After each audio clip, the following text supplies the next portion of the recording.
Hi friends, आप लोग कैसे हैं। तो आज हम बात करेंगे मेमोरी के प्रकार के बारे में, टाइप ऑफ मेमोरी। तो लेट अस सी, स्टार्ट करते हैं। ठीक है। और पिछली बार हमने मेमोरी की क्षमता के बारे में बात की थी। तो अब यहाँ से हम स्टार्ट करते हैं कि मेमोरी दो प्रकार की होती है। ठीक है।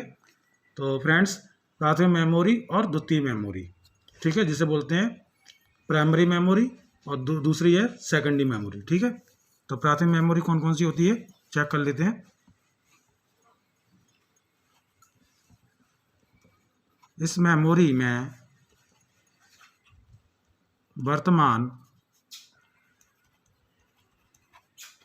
प्रोसेसिंग में प्रयुक्त किया जाने वाला डाटा संग्रहित का मतलब होता है कलेक्ट करना, किया जाता है। ठीक है। इसकी भंडारण क्षमता कम होती है। ठीक है। किंतु गति अत्यधिक तेज होती है। ठीक है।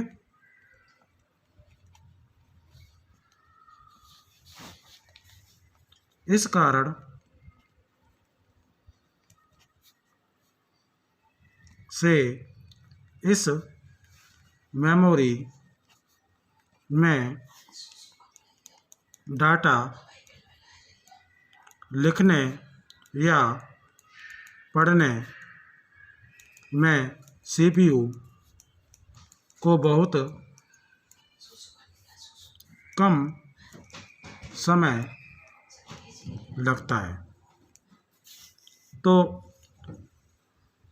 यह जो मेमोरी है, तो पहली कहलाती है रैम। ठीक है। रैम का मतलब होता है random access memory, random access memory. और दूसरी होती है इसी में रोम। ठीक है। रोम उसे बोलते हैं रीड ओनली मेमोरी। ठीक है। तो इसमें बताया दे रहा हूँ कि रैम में डाटा अस्थायी होता है।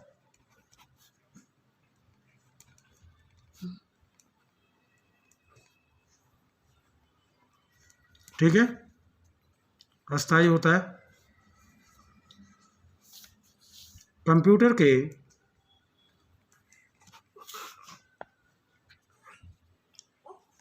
किसी प्रकार बंद भी हो जाए। ठीक है। तो इसमें जो संग्रहित डाटा जो है,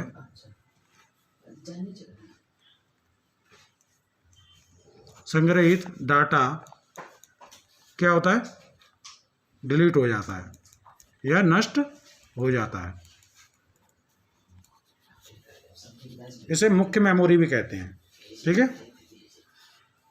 इसकी क्षमता जो है 16 MB। ठीक है। 32 MB, 64 MB। ठीक है। 128 MB और 256 MB होती है। ठीक है। अब बात करेंगे रोम की। ठीक है। तो रोम की बात करते हैं। बी सेक्शन रोम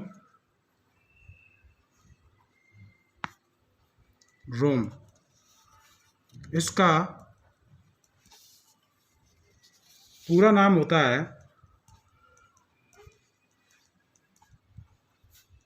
रैंडम एक्सेस मेमोरी, ठीक है, sorry, read only memory, read only memory, ठीक है। तो अब हम बात करेंगे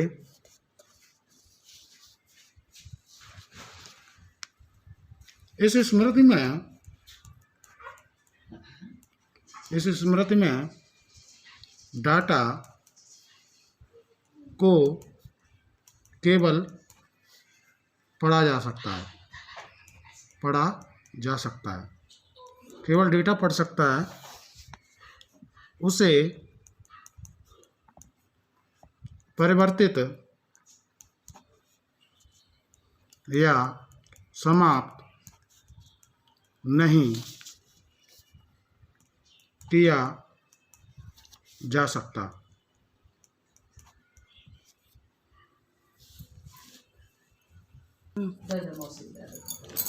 इसका प्रयोग अति महत्वपूर्ण होता है।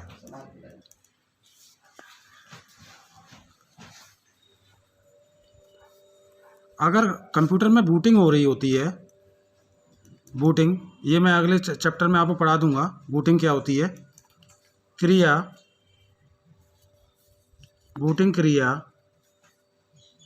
को ये क्या करता है, कलेक्ट कर लेता है, संग्रहित कर लेता है, संग्रहित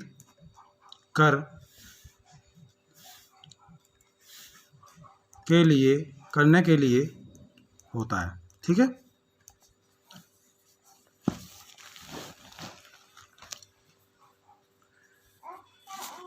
अब बात कर रहे हैं दूसरी मेमोरी की, ठीक है, द्वितीय मेमोरी, ठीक है। इसे बोलते हैं सेकेंडरी मेमोरी,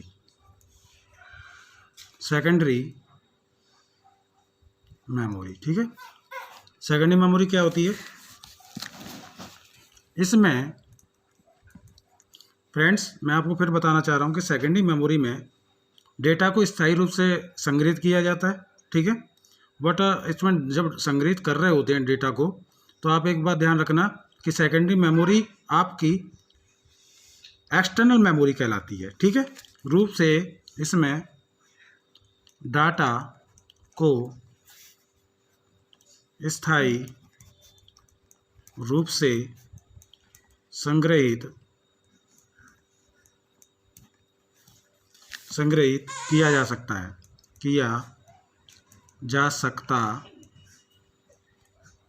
है, ठीक है। कंप्यूटर के बंद हो जाने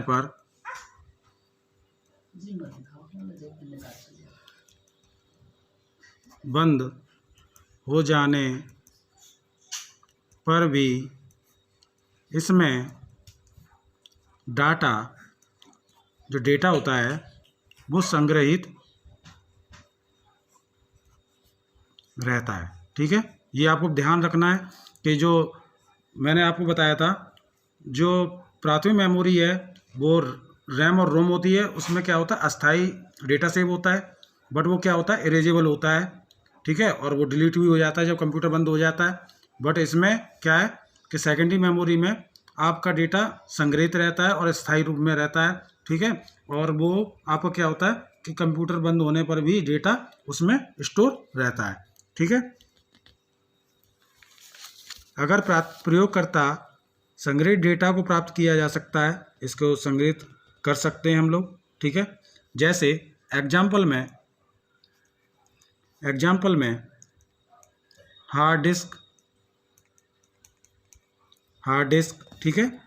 और हार्ड डिस्क की आपको कैपेसिटी पता ही है कि 20 GB होती है, 40 GB होती है, ठीक है, 70 GB होती है और 100 GB होती है, ठीक है।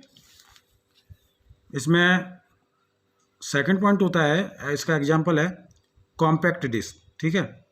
कॉम्पैक्ट डिस्क, जिसे बोलते हैं सीडी। ठीक है, सीडी में भी हम लोग डेटा को स्टोर कर सकते हैं। जैसे सीडी की जो कैपेसिटी होती है 650 MB होती है। ठीक है, 700 MB होती है, 750 MB होती है। ठीक है, तक होती है। ठीक है, कॉम्पैक्ट डिस्क की। और उसके बाद इसी में आपको बता दे रहा हूँ थर्ड में, जिसे बोलते हैं द्वितीय मेमोरी, सेकेंडरी मेमोरी। ठीक है, जो एक्सटर्नल रूप से यूज़ की जाती है वो उसे DVD बोलते हैं, DVD। ठीक है, DVD इसे डिजिटल वीडियो डिस्क कहा जाता है। ठीक है, डिजिटल वीडियो डिस्क कहा जाता है। ठीक है, DVD की। ठीक है, DVD, तो DVD का हम लोग यूज़ करते हैं। उसके बाद इसमें फोर्थ पॉइंट है इसी का, एक्सटर्नल मेमोरी में पेन ड्राइव। तो फ्रेंड्स, मैं आपको फिर बताना चाहूँगा कि पेन ड्राइव आपका USB पोर्ट है, USB, जिसे USB फुल फॉर्म होती है। ठीक है, अनसब्सक्राइब। ठीक है, USB सब्सक्राइब बस, यूनिवर्सल सब्सक्राइब बस। ठीक है, यूनिवर्सल सब्सक्राइब बस होती है USB की। और ये पेन ड्राइव हम यूज़ करते हैं इसमें। ठीक है, और 256 से लेके MB होती है, 32 GB होती है। ठीक है, 32 GB तक भंडारण क्षमता होती है। और इसको हम अपने कंप्यूटर में यूज़ कर सकते हैं। पेन ड्राइव में हम डेटा को स्टोर कर सकते हैं। ठीक है, इसके बाद आप फिफ्थ पॉइंट पे आ जाइए, तो इसमें बोलते हैं मेमोरी कार्ड। ये भी आपका सेकेंडरी मेमोरी कहलाती है। मेमोरी कार्ड में हम लोग डेटा को संग्रहित कर लेते हैं। तो आज बस इतना ही ये सेकेंडरी मेमोरी में। और मैं आपको नई नई जानकारी से अवगत कराता रहूँगा और नए नए प्रोडक्ट से आपको नई जानकारी देता रहूँगा। आप हमारे साथ बने रहें। आज बस इतना ही, धन्यवाद।